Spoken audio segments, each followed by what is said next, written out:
Welcome to Standardization World channel. My name is Bolata Bayolu, and today we are going to continue our previous lesson, our previous topic regarding the ways of the removal or elimination of the technical barriers to trade. As we know, there are mandatory safety requirements and the voluntary quality requirements. During the last lesson, we discussed the ways of the removal of the technical barriers to trade in the framework of the mandatory safety requirements. And we also discussed the World Trade Organization's usability.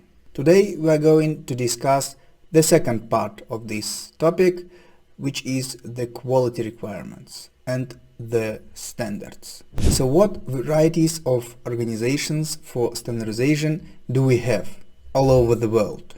The first one, of course, international organizations. What does it mean, the International Organization for Standardization? It means that such authority firstly is the member-based organization where the countries can be the members of the organization. And secondly, of course, this organization, with the help of all the members, develops the standards. And the standards that had been created by such international organization for standardization, we can call such standard the international standard. So what international organizations for standardization do we have for today? The first one, of course, is ISO, the International Organization for Standardization, with the common abbreviation all over the world, ISO. Second one is the International Electrotechnical Commission, the IEC. And the third one is the International Telecommunication Union. So most people know only these three organizations for standardization. As I know, there is one more International Organization for Standardization, but it is more specific. It is the Standards and Metrology Institute for the Islamic countries. So it is only for Islamic countries. It is actually international, but only for the Islamic countries. So that's why it is not so popular in the world. But many people in the field of standardization knows what the SMIC is. The next type is regional organizations. What does it mean? All geographical regions have their own regional organizations for standardization, for sure. So for example, European region, the CIS region, the African, Asia Pacific, American region, and so on. So for example, in Africa there is ARSO, the Regional Organization for Standardization of the Africa, the EASC, Eurasian State Council for Standardization, Metrology and Certification. In Europe there are two main regional organizations, which are CEN and CENELEC, and in the North and South America there is COPANT. The third group is the national bodies, or as we can also call them, the foreign organizations for standardization. I am sure that almost all the countries all over the world have their own national standardization bodies in their countries. The national standardization body could be the governmental body, or maybe in the form of association or some union or some structural body of the governmental state body, so it doesn't matter.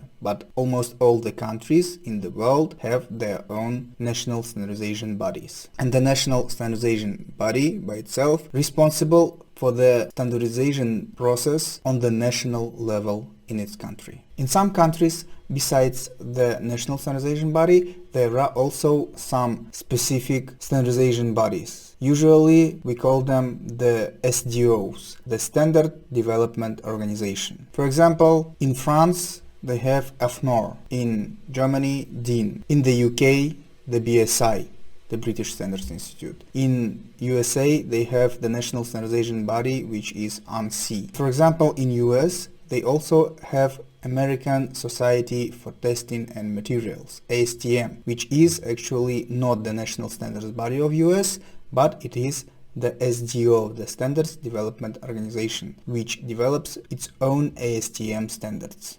So what exactly the way of the removal of the technical barriers to trade by using the international, regional and foreign or national standards in the organizations by themselves? The first way was about the bringing the product in line with the requirements of the technical regulations or mandatory standards. I mean with the mandatory safety requirements. This is the first way. The second way is about to increase the quality of the product by using international, regional or foreign standards that contains much higher quality requirements than the standard that the company, the producer use for now. And this way also there are two steps. The first one is to try to take part in the development of the international or regional standard. Because any country, any company, any expert, any entrepreneur, any producer from each country can take part in the development of the, for example, international ISO standard, or maybe IEC standard, or maybe some regional standards. For example, if you are from the European region, from a European country, you can easily take part in the development of the European EN standards, for example. So you just prepare the proposals to the draft international or regional standard on the product that you would like to export to any other countries. And you also have to prove the relevancy of the standard to all other stakeholders. This is the first step. The second one is actually the same that it was in the first way, in the first method regarding the mandatory standards. The second step is to find, for example, if you are using your own national standard for today, then you have to find, for example, international standard or maybe any regional or maybe any foreign standard with much higher requirements than the standard that you are using right now. I mean, with much higher quality requirements. And after you implement that new standard, the quality of your product grows up and your product becomes also more compatible. So the first way is needed to get an access to the foreign markets, because it is the minimum safety requirements, the mandatory minimum safety requirements. The second way is needed to be more compatible in comparison with all other, for example, local producers of your exact product that you would like to sell in another country. In future, of course, we're going to have lessons regarding the international, all the international organizations, I mean ISO, IEC, maybe ITU, but I'm not sure about ITU because ITU is very specific organization and it is responsible only for the telecommunications. I'll think about it. Maybe I'll prepare some lesson about it, maybe not.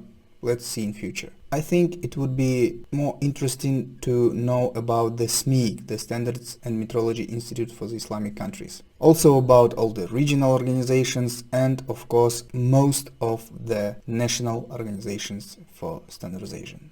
If you liked this video, please follow this channel, and of course I want you to leave some comments regarding this exact video, what was really interesting and useful to you and what was not, and of course to inform me maybe what interesting topics do you want to know regarding the technical regulations, standardization and conformity assessment field, and I'll try to prepare video especially for you. This is Standardization World channel. See you next time.